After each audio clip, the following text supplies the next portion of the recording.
Hi, you are listening to the Diary of a Medium, Stories from the Spirit World podcast. I'm your host, Em Stavisky, psychic medium, spiritual mentor, and founder of the Modern Mediumship Academy. This podcast is for you if you have ever been curious about the spirit world, if you've had weird, unexplained experiences, or signs from the universe that you have dismissed but secretly you couldn't forget. Because mediumship isn't just for the chosen few. It's already within you, and it's time for you to claim your power.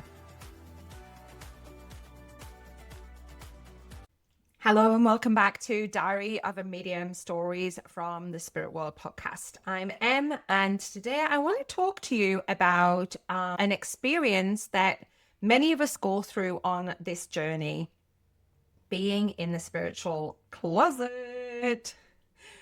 Okay, so let's talk about this. I was in the spiritual closet for a really long time at the beginning of my journey.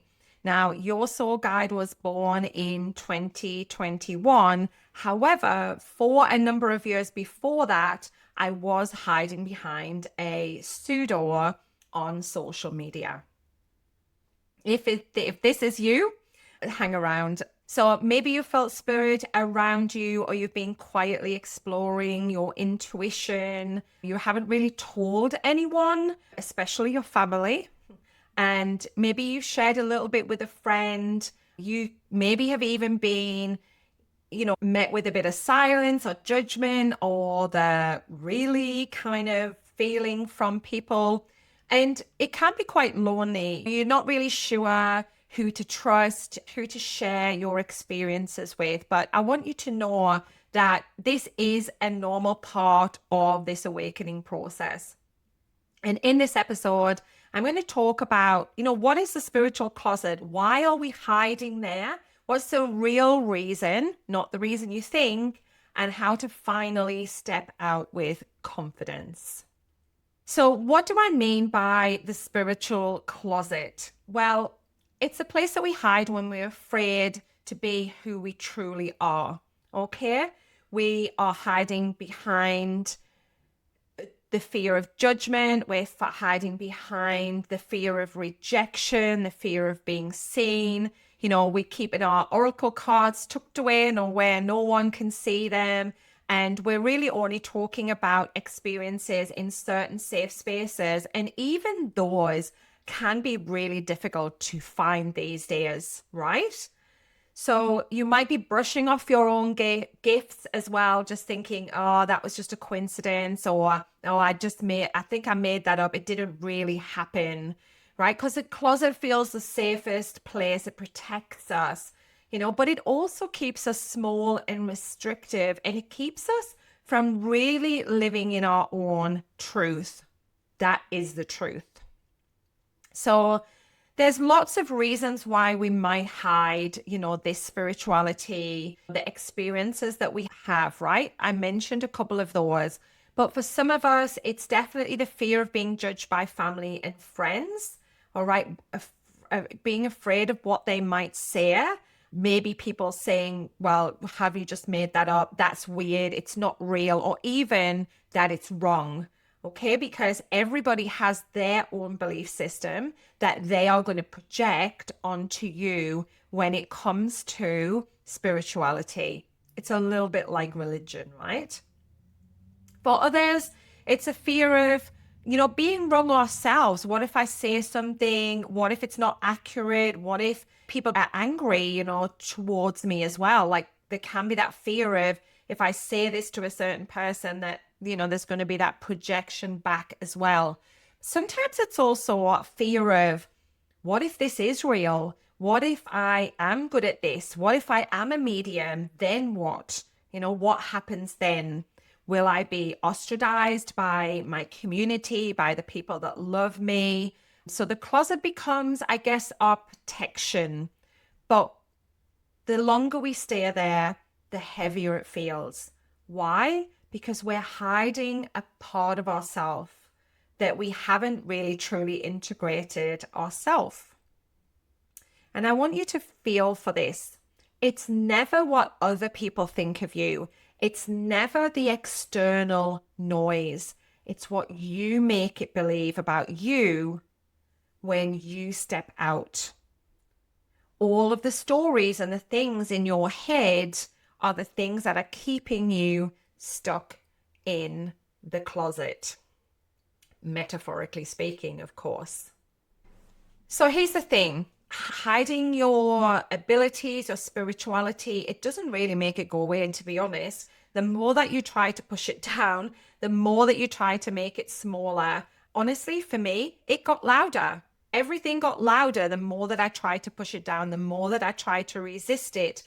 And I tried to make it smaller. I tried to, I guess, abandon that part of me, push it away because I wasn't ready to be seen. I wasn't ready to come out. And, it created a lot of self-doubt for me, anxiety, disconnection from myself, because I knew that there was part of me, the spirit was still nudging me gently, louder, louder, louder. And they were pushing me, right, to really step into my spiritual abilities. And I never shared this with anyone. I didn't share it with anyone at all. I quietly held on to that. And I was living this, it was like I was living a double life. I was living this everyday Emma, mom, wife life, friend. And then the other half of me was living a life in the spiritual closet where I was in practice groups, I was in mediumship groups, like I would sneak away and go to in-person events that I'd, tell my husband like I was just going to, some meditation event. And I didn't really share anything with that. And also with him because he grew up in a strictly Catholic household. His mum, love her so much. She has left us now, but I had so much admiration for her. But she played the organ in the Catholic Church when we got married. Okay, you can't get more connected to the Catholic religion really than that. So I was afraid to step out. I was afraid to be free, to express myself, express the things that I was also experiencing. So, how did I come out of the spiritual closet? Well, let me give you a few steps that might help you to do the same. So, start with yourself and your own experiences. Start to journal about the things that is happening to you. Trust the things that you feel. Trust the things that build your own intuitive trust, right? Without needing anyone else's approval. And this is a big one. I was always someone that needed external approval, even to make a decision to invest in myself or buy something for myself or do something. I would always be looking for external validation because this is people pleaser energy, right? When we can't make a decision for ourselves about us, it's like, I want to get approval for someone else so that they are validating me in a way that makes me feel safe. Oh, that's interesting. So when we start to build trust with ourselves and without needing anyone else's approval, it might be really small things in the beginning that you do for yourself. You may decide to invest in something for yourself, or you may decide to go somewhere for yourself, right? And then when we seek approval outside of us, it's like, well, if this fails, I already asked someone, they said it was okay. So it's that buffer that we have with ourselves that we can't make our own decisions. Just start trusting your intuition, small piece at a time. I just shared with you, even before I came out of the spiritual closet, I joined a in-person circle, which was local to me. Find safe spaces, join development circles or a community, whether it's online with like-minded souls or somewhere in, your local community, and share your experiences with those people. You know that they understand, they are supportive, they're on their own journey. So, that's a place for you to connect with like-minded people. Community is really important on this journey. take baby steps. You don't have to announce to the world, "Oh, I'm a psychic medium. Like, come and have readings with me. Like, I can tell your future, blah, blah, blah," whatever that might be. Okay, you don't have to do that tomorrow. Just start by sharing, say, small experiences. For me, I started with like social media pages. I had a logo on there, I had a business name, I would do card pulls on there. And then slowly but surely, I added my name to that social media. Then maybe I changed the logo to a picture of myself. So it was very gradual for me. And I remember the actual time that I did just come out and say it. I expected there to be fireworks and lots of comments. And I remember going to bed and getting up the next day, and guess what happened? Not a lot. To be honest, not a lot. In fact, I actually even had some people reach out to me and say, "Oh my gosh, this is so cool. I didn't realize that you did this." Interesting. Just practice discernment as well. Not everyone is going to understand this beautiful, magical thing that you are stepping into, and that's okay. But, be mindful of where you're placing your energy with that. Don't try to convince someone that it's real or that you can do it if it's not in their belief system. Like, don't bother. Don't put your energy there. Just share with people who become your safe space, who listen, who will not shut you down. It's really important to have those people in your life, and shout out to those people in my life, and you know who you are. So thank you. Thank you for that. And just celebrate you, choose the time that's right for you. When we are kind of catapulted into this spiritual awakening journey, you might have a dark night of the soul, which is a totally other episode, and you become aware of something beyond the physical body. Then we want to bring everyone with us. We want to share, we want to tell people, come to this side. Okay, it's amazing over here. Look at what you can experience, right? Not everybody's ready, and not everybody is meant to.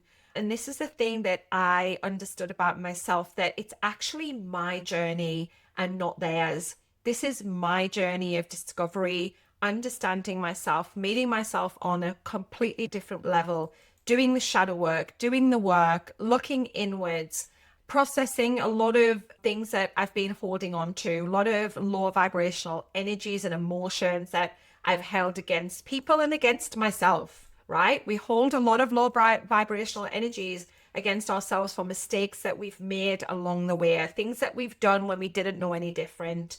And this is shadow work. This is where we start to uncover and reintegrate parts of ourselves that we have abandoned, which is a very, very big piece of the awakening journey, and a big piece that I take my students through as well. So if you have been hiding in the spiritual closet, let this be a message to you. You don't have to stay there. And it can feel scary. I do get that. It's vulnerable. But these abilities have been awakened in you for a reason.